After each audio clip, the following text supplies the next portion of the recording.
คืองานเจ้าจกห้วยลอกหู้ได้ห้วยบ้านมงคำตำบลตาลห้วยปูตาบ้านมงคำตำบลตาลในตอนแรงใกล้ค่ำนี่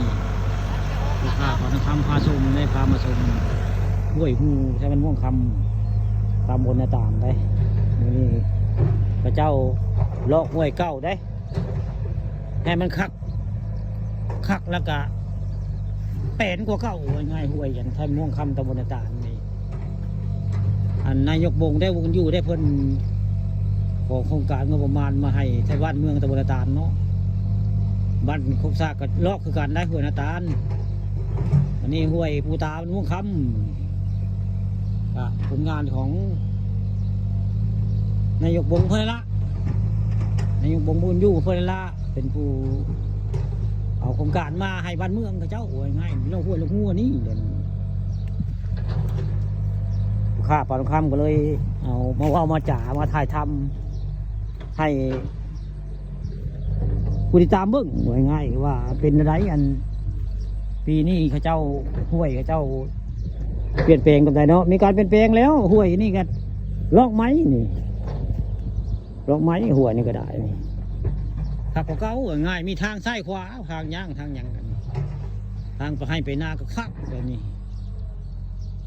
ทางกันขี่รถย่างไปใส่เบ็ดใส่หม้อคักแล้วบอกนี่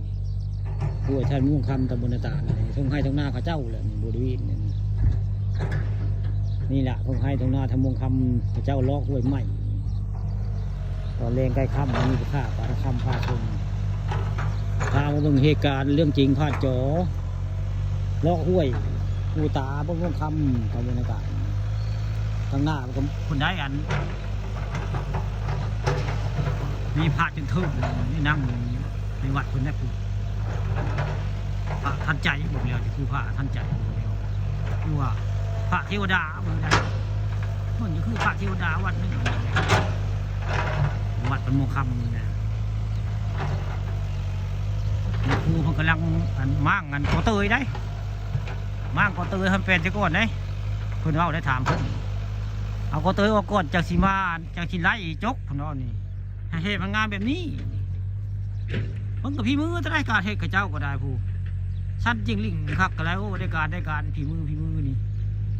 บ่ได้ว่าย่องหรอกงามก็งามนะผู้ข้าปลาทองคำขี้ได้ก็ขี้ได้งามพี่มือกับเจ้างามได้